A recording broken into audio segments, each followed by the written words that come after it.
Hello everybody, welcome back to my channel simplified basic concepts. आज हम इस video में ट्रेनिंग मेथड्स डिस्कस करेंगे।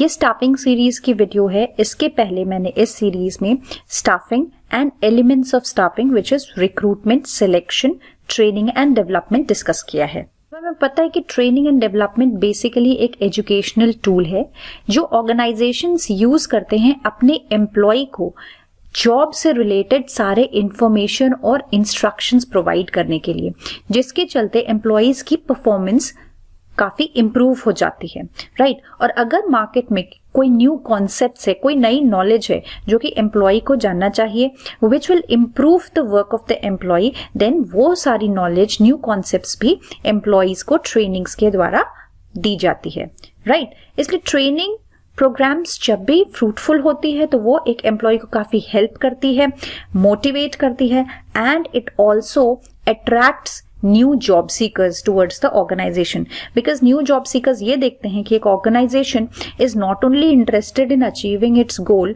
But is also interested in development and upliftment of its employees, right. So इस चलते new talents काफी attracted रहते हैं ऐसे ऑर्गेनाइजेशन। अब ट्रेनिंग के काफी सारे मेथड्स हैं, तो अगर हम ट्रेनिंग मेथड्स को बाइफर्केट करें टू मेजर ग्रुप्स में, देन वो हैं on the job training methods and off the job training methods. अब on the job training method, जैसे कि इसके नेम से पता चलता है, एक एम्प्लॉय जब अपने वर्क प्लेस पे काम करते रहता है तब उस समय जो उसे ट्रेनिंग प्रोवाइड की जाती है ऑर्गेनाइजेशन के द्वारा, उसे on the job training method कहते हैं, राइट। सो यहाँ पर कोई भी न्यू और इनएक्सपीरियंस्ड एम्प्लॉय अपने वर्क प्लेस पे नई नई चीजें सीखता है, अपने मैनेजर को देखकर वो सारी चीजों को देखता है, समझता है और उसे इमिटेट करता है, जिससे कि वो भी उस काम को सही तरीके से कर सके। अब on the job training method के काफी सारे फायदे हैं। सबसे पहला फायदा ये है कि यहाँ पर कॉस्ट बहुत ज्यादा नहीं लगता है, बिकॉज यहाँ पे कोई डिफरेंट प्लेस नहीं चाहिए होता है जहाँ पे कि एम्प्लॉयज को ट्रेनिंग दी जाए, या एक एम्प्लॉय जिसे ट्रेनिंग दी जाती है उसका काम नहीं रुकता है। सिर्फ वर्क प्लेस पे जहां एक एम्प्लॉय काम कर रहा है वहीं पर उसे ऑन द जॉब ट्रेनिंग दी जाती है, राइट। सो सेम मशीन्स जिस पे एक एम्प्लॉय को काम करना है, उसी मशीनरीज पे उन्हें ट्रेनिंग प्रोवाइड की जाती है। इसीलिए इस तरह के ट्रेनिंग को कहते हैं लर्निंग वाइल अर्निंग, क्योंकि यहाँ पर एक एम्प्लॉय नई चीजें लर्न कर रहा है, नई चीजें सीख रहा है जो कि उसे ट्रेनिंग में बताई जाती है, और साथ ही साथ वो अर्न भी कर रहा है क्योंकि उसकी जॉब नहीं रुक रही है, तो उसे सैलरी भी प्रॉपर टाइम पे मिल रहा है। So on the job training को लर्निंग वाइल अर्निंग भी कहते हैं, राइट। अब off the job training just इसके ऑपोजिट है। ऑफ द जॉब ट्रेनिंग में जो भी ट्रेनिंग दी जाती है वो वर्क प्रेमाइसेस या जहां पर काम किया जाता है वहां नहीं दी जाती है। उसके लिए वर्क स्टेशन या वर्क प्लेस से अलग एक सेपरेट प्लेस बनाया जाता है जहां पर कि एम्प्लॉयज को ट्रेनिंग दी जाती है। इससे ये फायदा होता है कि जब एक एम्प्लॉय को वर्क प्लेस से अलग बिठा करके ट्रेनिंग दी जाती है तो वो डिस्ट्रैक्टेड नहीं रहता है, वो फुल कॉन्सेंट्रेशन से ट्रेनर की बातें सुनता है। On the job training methods क्या क्या है? Coaching, apprenticeship, understudy, job rotation and job instruction technology। अब कोचिंग में जो ट्रेनर है वो एम्प्लॉय का सुपरवाइजर होता है जो कि ट्रेनी के कोच की तरह काम करता है। तो वो ट्रेनिंग की परफॉर्मेंस देखता है और बेस्ड ऑन हिज परफॉर्मेंस उसको फीडबैक देता है कि उसने कहाँ पर वर्क को गलत किया, कहाँ पे और इम्प्रूवमेंट की स्कोप है। इन सारी चीजों को जब ट्रेनी को बताई जाती है तब बेस्ड ऑन दीज फीडबैक एक ट्रेनी अपने काम को बेहतर तरीके से करना सीखता है। ट्रेनर बेसिकली यहाँ पर एक ट्रेनी के वीक एरियाज पर फोकस करता है और उसे बताता है कि काम को और अच्छे तरीके से किस तरह किया जाए। तो जो भी चीजें थ्योरेटिकली बताई गई हैं या थ्योरेटिकली जो ट्रेनिंग को आता है उसे प्रैक्टिकली इम्प्लीमेंट कैसे किया जाता है वर्क प्लेस पे, इन सारी चीजों को एक कोच या ट्रेनर जब अपने ट्रेनी को बताता है तब उसे कोचिंग मेथड ऑफ ट्रेनिंग कहते हैं। अब इस मेथड की सिर्फ एक ही ड्रॉबैक या लिमिटेशन ये है कि यहाँ पर ट्रेनी बहुत ही फ्रीडम से अपने आइडियाज को एक्सप्रेस नहीं कर सकता है। Next on the job training method is job instructional technique. इसको स्टेप बाय स्टेप या structured on the job training method भी कहते हैं। यहाँ पर ट्रेनर बेसिकली डेमोन्स्ट्रेट करता है एक टास्क को स्टेप बाय स्टेप कैसे किया जाए, राइट। और जब वो डिटेल्स में एक्सप्लेन कर देता है प्रैक्टिकली दिखाकर, then he tells the trainee to do the same job in same way, ठीक है। और यहाँ पर ट्रेनर क्या करता है, जो भी चीजें बताता है वर्बली, उसकी एक रिटन मटेरियल भी उसे देता है, जिससे कि ट्रेनी को अगर फ्यूचर में कभी प्रॉब्लम हो तो वो उस रिटन मटेरियल को रेफर करके अपने डाउट्स को क्लियर कर सके। सो जॉब इंस्ट्रक्शनल टेक्निक में बेसिकली ट्रेनी को बताया जाता है कि वो अपने जॉब को कैसे अच्छे तरीके से कर सकता है, एंड जॉब से रिलेटेड जो भी नॉलेज है वो ट्रेनर उसे प्रोवाइड करता है, प्रैक्टिकली स्टेप बाय स्टेप करके जॉब दिखाता है। और देन ट्रेनी को भी बोलता है कि आप भी स्टेप बाय स्टेप करो, और अगर कहीं पर फ्लॉ होती है उसके करने में, तब उसे पॉइंट आउट करके उसे सही तरीके से करने का तरीका बताता है। तो यहाँ पर ट्रेनर अप्रेज करता है परफॉर्मेंस ऑफ द ट्रेनी की and provides feedback information, right, जिससे कि ट्रेनी अपने परफॉर्मेंस को करेक्ट कर सके अगर वहां पर कोई प्रॉब्लम है तो। अप्रेंटिसशिप ट्रेनिंग प्रोग्राम ऐसे एम्प्लॉयज के लिए है जो कि अपने स्पेसिफिक ट्रेड या फील्ड में एक्सपर्टाइज लेना चाहते हैं, राइट। अब सर्टेन जॉब प्रोफाइल्स होती है, जैसे कि क्राफ्ट्समैन की, मशीनिस्ट की, प्रिंटर की, टूल मेकर, पैटर्न डिजाइनर। यहाँ पर specific knowledge about that domain होना बहुत जरूरी है। तो जो ये प्रोफाइल पे वर्क करते हैं एम्प्लॉयज, अगर वो अपने स्पेसिफिक ट्रेड में एक्सपर्ट होना चाहते हैं, तब उन्हें जो ट्रेनिंग ऑर्गेनाइजेशन प्रोवाइड करती है उसे अप्रेंटिसशिप ट्रेनिंग कहते हैं। एंड जो भी पर्सन इस ट्रेनिंग को कंप्लीट करता है उसे अप्रेंटिस कहते हैं, ठीक है। Apprenticeship training can be compare to classroom learning. तो यहाँ पर एक क्लासरूम लर्निंग वाली माहौल रहती है, जहां पर की लर्निंग के साथ साथ सैलरी भी दी जाती है एम्प्लॉय को। Next is understudy. Understudy refers to the method. यहाँ पर ट्रेनीज को प्रिपेयर किया जाता है अपने सुपीरियर्स के पोजीशन को फिल करने के लिए। दैट इज इन फ्यूचर अगर सुपीरियर का पोजीशन वेकेंट होता है तो जो भी रोल्स रेस्पॉन्सिबिलिटीज सुपीरियर की होती है उसकी ट्रेनिंग एक एम्प्लॉय को दी जाती है, जिससे कि जब भी पोजीशन वेकेंट हो वो उस पोजीशन को फिल कर सके, right. So basic purpose of understudy training technique is कि यहाँ पर एक सबऑर्डिनेट को पहले से ही प्रिपेयर किया जाता है, ये मान करके कि अगर फ्यूचर में उसके सुपीरियर की पोजीशन वेकेंट हुई तो उसके पास वो सारे स्किल्स हैं जिससे कि वो फुल रिस्पॉन्सिबिलिटीज एंड ड्यूटीज को निभा सके अपने सुपीरियर की, right. At times it happens in organisation that एक सुपीरियर या एक पोजीशन वेकेंट हो जाती है ड्यू टू प्रमोशन, रिटायरमेंट और ट्रांसफर ऑफ द एम्प्लॉय। तो ऐसे केस में जब एक पोजीशन वेकेंट हो गई तो उस पोजीशन को फिल करने के लिए उसके सबऑर्डिनेट को जब पहले से ही तैयार कर दिया जाता है उसे कहते हैं understudy training technique, right. For example एक डिपार्टमेंटल हेड है, उसने क्या किया, अपने डिपार्टमेंट में से एक ऐसे सबऑर्डिनेट को पिक करके ट्रेन करना शुरू किया जिससे कि अगर उसके सुपीरियर ने पोजीशन वेकेंट किया तो वो सबऑर्डिनेट पहले से ही प्रिपेयर्ड है, उसे पहले से ही सारी नॉलेज दे दी जाती है रोल्स की, ड्यूटीज की, जिससे कि जब भी पोजीशन वेकेंट हो तो वो सक्सेसफुली उस पोजीशन को फिल कर सके और सारे रोल्स एंड रेस्पॉन्सिबिलिटीज को अच्छे से निभा सके। आता है जॉब रोटेशन। अब इस ट्रेनिंग मेथड में एम्प्लॉयज को रिलेटेड जॉब्स पे रोटेट किया जाता है। अब यहाँ पर सबसे इंपॉर्टेंट बात है कि जब भी रोटेशन ऑफ द जॉब होगी वो लॉजिकल होनी चाहिए। दैट इज एक पर्सन को जब रोटेट करके दूसरे जॉब पे डाला जाता है तो वो जॉब उसके प्रोफाइल से रिलेटेड हो। एम्प्लॉय या फाइनेंस डिपार्टमेंट को जॉब रोटेट करके एचआर डिपार्टमेंट में नहीं डाला जाएगा। No, this can't happen. So यहाँ पर क्या होगा कि जो एम्प्लॉय फाइनेंस डिपार्टमेंट में है वहां पर डिफरेंट प्रोफाइल्स होते हैं, जहां पर की डिफरेंट स्किल्स होती है which is all related to finance, right. So यहाँ पर जब भी जॉब रोटेशन होगी तो ऐसी ही पोजीशंस पे होगी, ऐसे ही जॉब्स पे होगी जो कि एक दूसरे से रिलेटेड है, जहां पे कि एम्प्लॉयज की स्किल्स की रिक्वायरमेंट जो होगी वो रिलेटेड होगी एक दूसरे से। That is called as job rotation.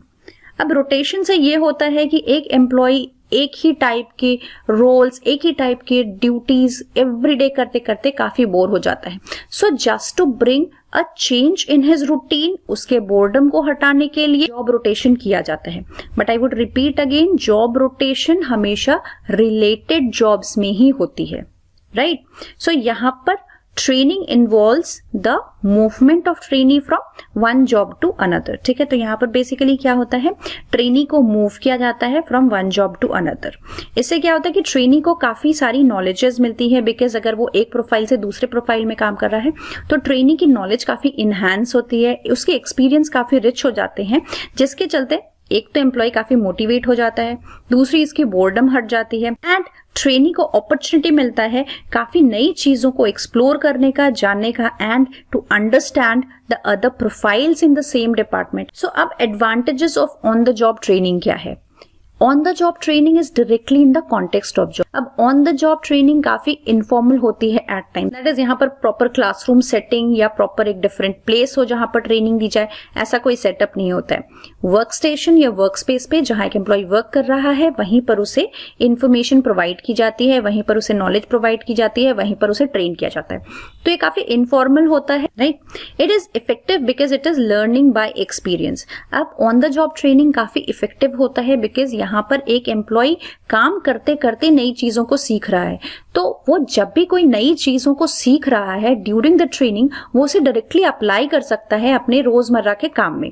तो इससे क्या होता है कि जो भी चीजें उसने थियोरेटिकली सीखी वो प्रैक्टिकली तुरंत इंप्लीमेंट कर सकता है अपने काम में. इसीलिए इस ट्रेनिंग मेथड को इफेक्टिव ट्रेनिंग मेथड बोला जाता है. On the job training method is least expensive because ये काफी इनफॉर्मल माहौल में दिया जाता है, एंड यहाँ पे कोई डिफरेंट स्पेस या प्लेस अलॉट नहीं होती है ट्रेनिंग प्रोवाइड करने के लिए, राइट.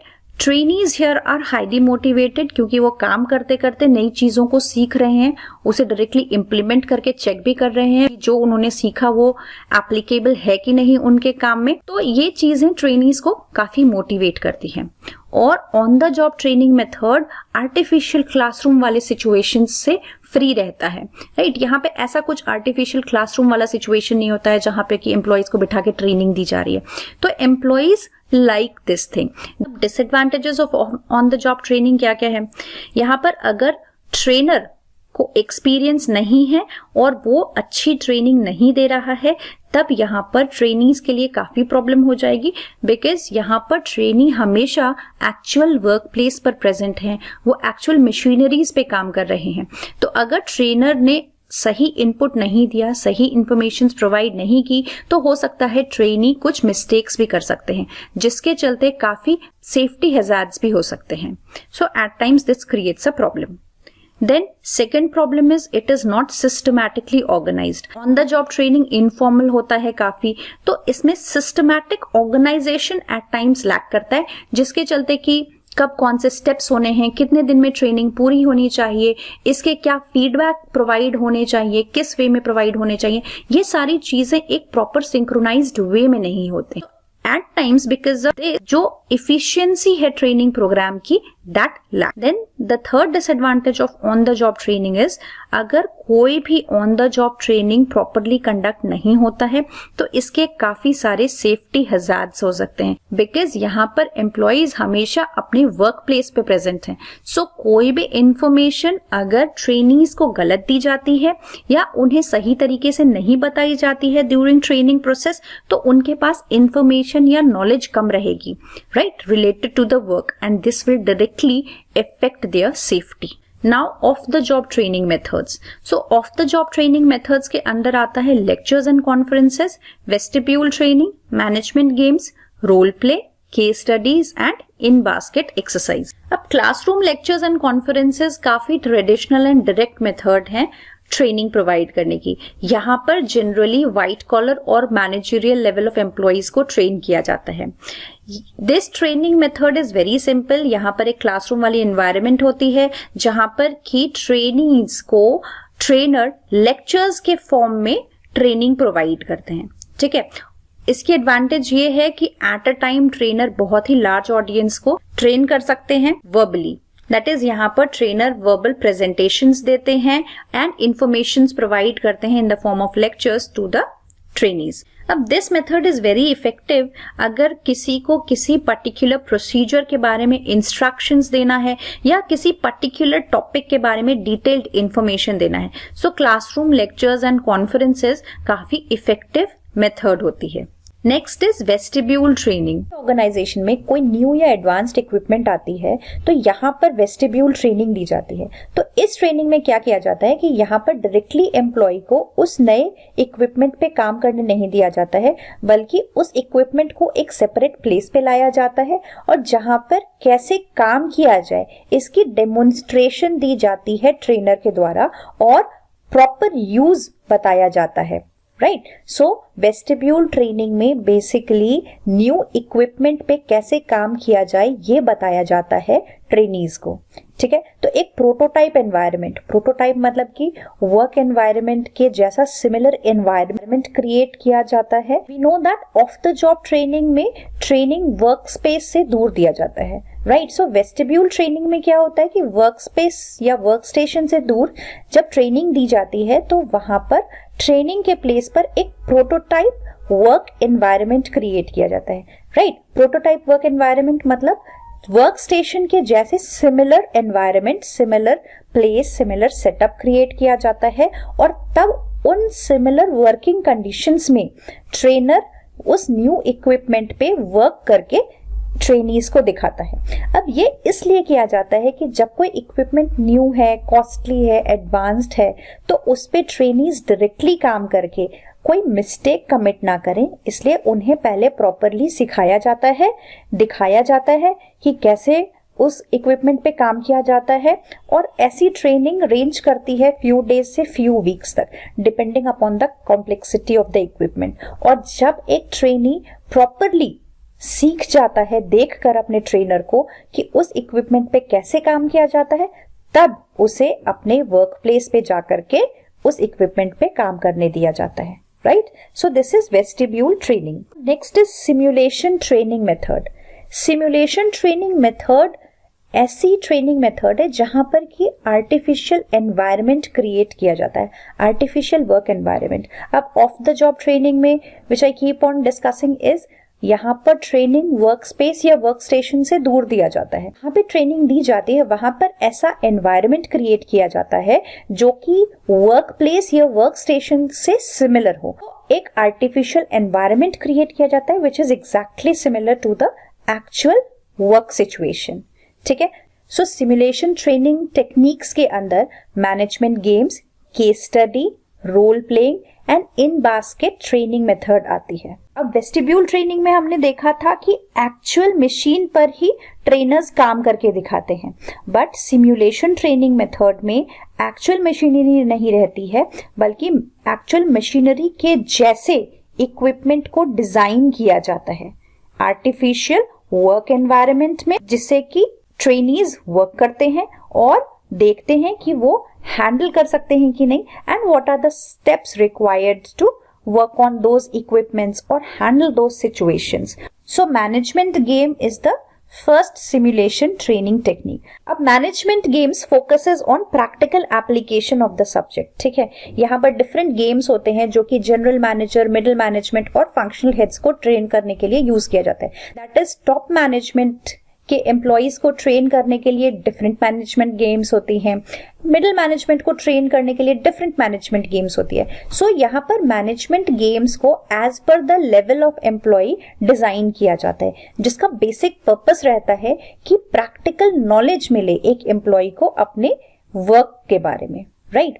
यहाँ लेवल एम्प्लॉय को ग्रुप्स में बांटा जाता है. लाइक 5 to 6 पर्सन की एक एक ग्रुप बनती है, जहां पर कि एक ग्रुप दूसरे ग्रुप के साथ compete करता है. सो इन मैनेजमेंट गेम्स क्या होता है कि सिचुएशंस दे दिया जाता है या कोई प्रोडक्ट दे दिया गया, उसके बारे में एडवर्टाइज करना, उसे प्रमोट करना, उसके बारे में सारी स्ट्रैटेजीज बनाना, जो भी चीजें हैं उन ग्रुप्स के लोगों को अपने अपने हिसाब से करना होता है. और फिर बाद में सारे ग्रुप्स को एक एक करके प्रेजेंटेशन दे करके बताना होता है कि उन्होंने कहाँ क्या कैसे स्ट्रैटेजी बनाई. और लास्ट में फिर ट्रेनर्स बताते हैं कि कौन सी ग्रुप ने कितनी अच्छे तरीके से इस कॉन्सेप्ट को समझा, प्रॉब्लम सॉल्विंग स्किल्स कितनी अच्छी थी ग्रुप्स की, उनमें टीम वर्क कितना अच्छा था, फोकस किसकी ज्यादा थी प्लानिंग पे। सो ये सारी स्किल्स ट्रेनर हाईलाइट करते हैं और जो भी फ्लॉज होते हैं उसके बारे में ट्रेनर्स प्रॉपर फीडबैक प्रोवाइड करते हैं, राइट। अब यहाँ पर क्या होता है कि ग्रुप यूजुअली अपने ऑफिसर्स या लीडर्स को खुद ही इलेक्ट करते हैं। सो इससे लीडरशिप स्किल्स और टीम वर्क भी काफी बढ़ता है केस स्टडी। केस स्टडी में क्या होता है कि कॉम्प्लेक्स एग्जाम्पल्स दिए जाते हैं सर्टेन हाइपोथेटिकल या रियल सिचुएशंस के बारे में, और एम्प्लॉइज या ट्रेनीज से पूछा जाता है कि इस सिचुएशन में वो क्या क्या करेंगे और कैसे हैंडल करेंगे। सो यहाँ पर बेसिकली ये देखा जाता है कि जो भी थ्योरेटिकल कॉन्सेप्ट्स है उसको प्रैक्टिकली कैसे अप्लाई करते हैं एक employee. Case study allows the application of theoretical concepts, thus bridging the gap between theory and practice. That is, एक एम्प्लॉय के पास जो भी थियोरेटिकल नॉलेज है वो प्रैक्टिकली उसे अप्लाई करना सीखता है केस स्टडीज में, राइट। सो यहाँ पर एक्टिव लर्निंग होती है एम्प्लॉइज की, उसे अपॉर्चुनिटी मिलता है अपने व्यूज को कम्युनिकेट करने की, एक ग्रुप में वर्क करने की, राइट। सो अब केस स्टडी का एग्जाम्पल क्या हो सकता है, जैसे कोई सिचुएशन दिया जाए ग्रुप को, एक इंडिविजुअल ट्रेनी को या ग्रुप ऑफ ट्रेनीज को। लाइक एक हाइपोथेटिकल सिचुएशन दे दी गई कि एक मैनेजर है मिडिल मैनेजमेंट लेवल का और वो अचानक एक दिन ऑफिस आता है और ये देखता है कि उसके 5-6 एम्प्लॉय ने एक साथ रिजाइन कर दिया। Then what are the steps that the manager will take.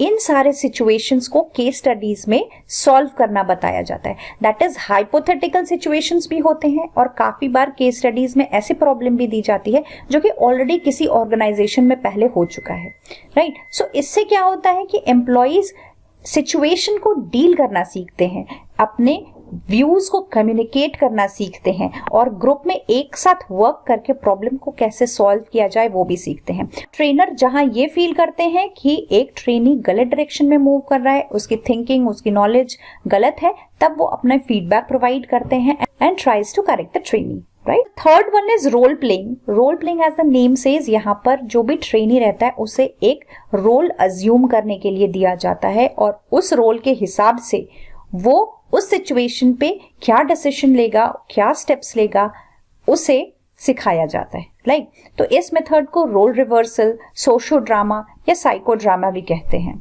अब रोल प्लेइंग जैसा कि ड्रामा या स्टेज प्लेज में होता है, सिमिलर टू दैट है, but only differences simulation training technique के अंदर जो रोल प्ले आती है वहां पर स्क्रिप्ट्स नहीं होते हैं या वहां पर पहले से सोचने का टाइम नहीं दिया जाता है ट्रेनीज को। इसको देन एंड देयर एक रोल दिया जाता है और बोला जाता है कि वो उस रोल के हिसाब से एक्ट करे और अपने ड्यूटीज और रिस्पॉन्सिबिलिटीज को कैसे निभाएगा वो दिखाए, राइट। तो यहाँ पर ट्रेनी को बहुत ही क्विकली रिस्पॉन्ड करना पड़ता है उन सिचुएशंस को जो कि उसे दिया जाता है और जो कि काफी सिमिलर होता है एक्चुअल वर्क प्लेस सिचुएशन से, राइट। अब it is a method of human interaction and यहाँ पर इमेजिनरी या हाइपोथेटिकल सिचुएशन में एक एम्प्लॉय कैसे अपना रियल बिहेवियर शो करता है वो हाईलाइट किया जाता है। तो रोल प्लेइंग में जो एरियाज फोकस होते हैं वो एम्प्लॉयर एम्प्लॉय रिलेशनशिप होता है, हायरिंग, फायरिंग या डिस्कसिंग अ ग्रीवियंस प्रॉब्लम होता है। So based on these topics, that is employer employee relationships, या किसी को हायर किया गया या फायर किया गया या फिर कहीं पर किसी लेवल ऑफ एम्प्लॉय में ग्रीवियंस है, तो इन सिचुएशंस या इस प्रॉब्लम को कैसे एक ट्रेनी डील करेगा और वो क्या मेथड सजेस्ट करेगा जिससे कि एम्प्लॉय भी खुश रहे और ऑर्गेनाइजेशन को भी नुकसान ना हो, इसे रोल प्ले के थ्रू सिखाया जाता है। अब ट्रेनर यहाँ पर सारी चीजों को देखता है and at the end feedback provide करता है to the trainees, right. And last is in basket train. अब इसे इन ट्रे ट्रेनिंग भी कहते हैं। यहाँ पर ट्रेनी को एक रियल वर्क सिचुएशन में प्लेस किया जाता है। यूजुअली क्या होता है कि जब एक नया एम्प्लॉय या प्रमोटेड एम्प्लॉय किसी भी न्यू प्रोफाइल या किसी भी न्यू रोल को लेता है तो उसके जो भी रोल्स एंड रिस्पॉन्सिबिलिटीज होते हैं उससे या तो उसकी थियोरेटिकल नॉलेज होती है या फिर कम नॉलेज होती है। तो before joining the actual work place और अपने काम को शुरू करने से पहले उन सारे सिचुएशंस के बारे में एम्प्लॉय को बताया जाता है। सो इस ट्रेनिंग में एक एम्प्लॉय की जो भी रोल्स हैं as per that profile which he is joining, वो सारे रोल्स, वो सारे रेस्पॉन्सिबिलिटीज उसे बता दिए जाते हैं, राइट। अब उसे बताया जाता है कि उसे एक दिन में इतने सारे मेल्स आने हैं, इतने सारे टेलीफोन कॉल्स अटेंड करने हैं, ये डॉक्यूमेंट्स आने हैं, इतने मेमोज सेंड करने हैं, इन एम्प्लॉयज को ट्रेनिंग देनी है। तो ये सारा वर्क प्रोफाइल है उस एम्प्लॉय का। अब वो अपने इन सारे कामों में से किन कामों को पहले प्रायोरिटी देता है, किन कामों को बाद में प्रायोरिटी देता है, और क्या वो एक दिन में अपने सारे काम जो कि उसे एक दिन में खत्म करना है, क्या वो प्रायोरिटाइज करके उसे टाइमली फिनिश कर सकता है या नहीं, ये देखा जाता है इन बास्केट ट्रेनिंग में। सो जैसे जैसे वो एम्प्लॉय अपने वर्क को फिनिश करते रहता है तो वो वर्क उसके इन बास्केट से निकलकर आउटर बास्केट में चला जाता है, राइट। सो अगर एक एम्प्लॉय जो कि मैनेजरियल रोल ज्वाइन कर रहा है और उसके 10 रेस्पॉन्सिबिलिटीज है, तो इन बास्केट ट्रेनिंग में देखा जाएगा कि वो अपनी किन रेस्पॉन्सिबिलिटीज को प्रायोरिटाइज करता है, राइट। और क्या वो अपने 10 रेस्पॉन्सिबिलिटी जो कि उसे एक दिन में करना रहता है, जो कि उसकी ड्यूटी है एक दिन में करने की, उसका वर्क प्रोफाइल है, क्या वो उसे टाइमली पूरा कर सकता है या नहीं। और अगर नहीं कर सकता है तब ट्रेनर उसे बताता है कि वो बेटर वे में कैसे अपने वर्क को प्रायोरिटाइज कर सकता है और कैसे स्मूथली अपने काम को कर सकता है। सो इससे क्या होता है कि एक न्यू एम्प्लॉय या promoted employee before going and actually taking up his work, उसे पहले ही ट्रेनिंग के द्वारा बता दिया जाता है कि वो कैसे स्मूथली अपने काम को कर सकता है। सो इससे एम्प्लॉय काफी सेटल्ड फील करता है जब वो अपने नए रोल को ज्वाइन करता है at the work place, right. Advantages of the job training के क्या क्या हैं? हाई प्रोडक्टिविटी होती है ऑफ द जॉब ट्रेनिंग में, क्योंकि यहाँ पर कोई भी न्यू एम्प्लॉय या अनस्किल्ड एम्प्लॉय जिनको की ट्रेनिंग नहीं दी गई है वो वर्क प्लेस पे काम नहीं करते हैं।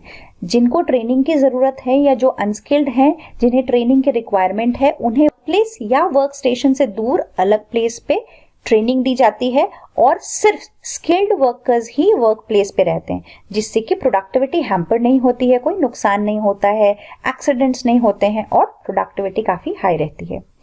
यहाँ पर एरर्स मिनिमाइज होते हैं। एरर्स क्यों मिनिमाइज होते हैं? क्योंकि वर्क प्लेस पे सिर्फ ट्रेन्ड एंड स्किल्ड एम्प्लॉयज रहते हैं। जो भी अनट्रेन्ड एम्प्लॉय रहते हैं वो हमेशा वर्क प्लेस से दूर रहते हैं, राइट। नो डिस्टर्बेंस होती है यहाँ पर, बिकॉज जॉब बड़ा ही स्मूथली चलता है। सारे स्किल्ड और ट्रेन्ड एम्प्लॉय वर्क प्लेस पे रहते हैं, वो अपने वर्क में एक्सपर्ट रहते हैं, उन्हें पता रहती है उसकी रोल्स, उनकी रिस्पॉन्सिबिलिटीज क्या है, वो काफी स्मूथली अपने वर्क को करते हैं। एंड जिन एम्प्लॉयज को भी ट्रेनिंग की जरूरत है, जो न्यू ज्वाइनीज हैं of the job training process में, उन्हें एक अलग प्लेस पे ट्रेनिंग दी जाती है। सो जो न्यू और अनस्किल्ड ट्रेनीज हैं वो स्किल्ड एम्प्लॉयज के वर्क को हैम्पर नहीं करते हैं, उन्हें डिस्टर्ब नहीं करते हैं, उनके काम को ऑब्स्ट्रक्ट नहीं करते हैं, ठीक है। और डिसएडवांटेजेस क्या क्या हैं ऑफ द जॉब ट्रेनिंग की? सबसे पहले डिसएडवांटेज ये है कि ये ट्रेनिंग काफी एक्सपेंसिव है, क्योंकि यहाँ पर एक अलग सा स्पेस या प्लेस लिया जाता है जहां पर की ट्रेनिंग दी जाती है एम्प्लॉय को। ट्रांसपोर्टेशन कॉस्ट लगता है एंड एक्सपर्ट्स फी भी होती है। This process is expensive.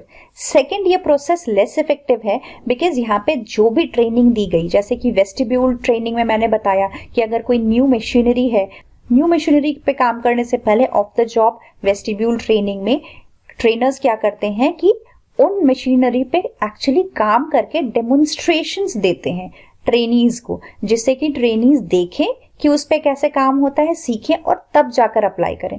तो यहाँ पर क्या होता है कि ट्रेनिंग के टाइम पर ट्रेनीज को बहुत ही थियोरेटिकल नॉलेज मिलता है, वो प्रैक्टिकली अपने से कुछ नहीं करते हैं। उन्हें जो भी इंफॉर्मेशन मिलती है वो ट्रेनर करके दिखाते हैं, बट उनको करने का टाइम नहीं मिलता है, दैट इज ट्रेनीज को करने का मौका नहीं मिलता है।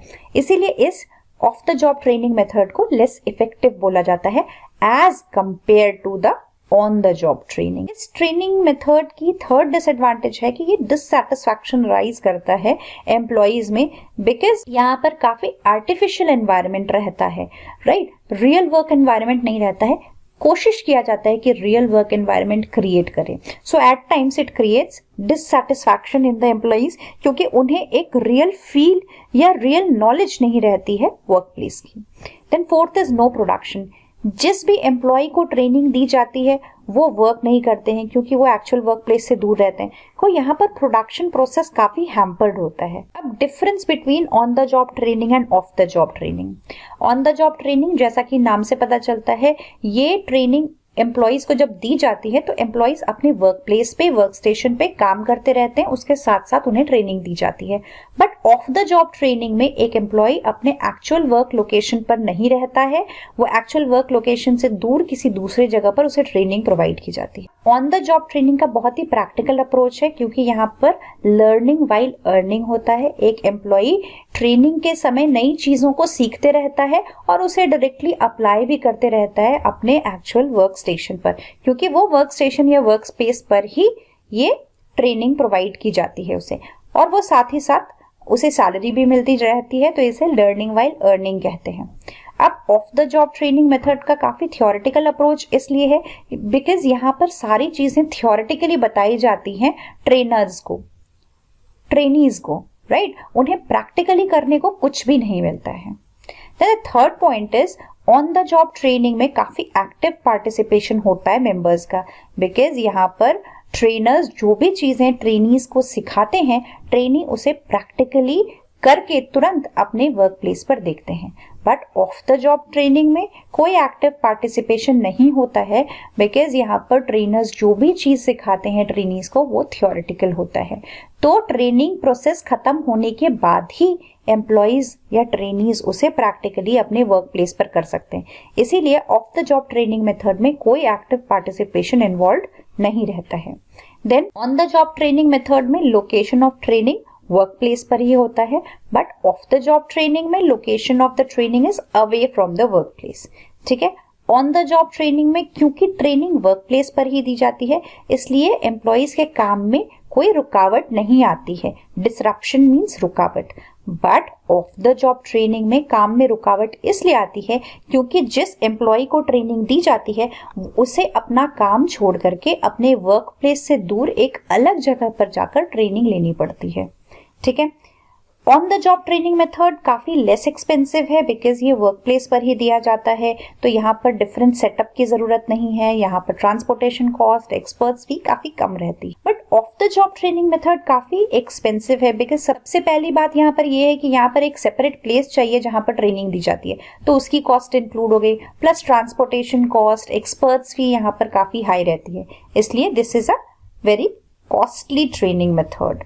Then on the job training method manufacturing firms के लिए सूटेबल है and off the job training method non manufacturing firms के लिए सूटेबल है। So with this I come to the end of this topic. Do like and subscribe my channel which is Simplified Basic Concepts. Thank you.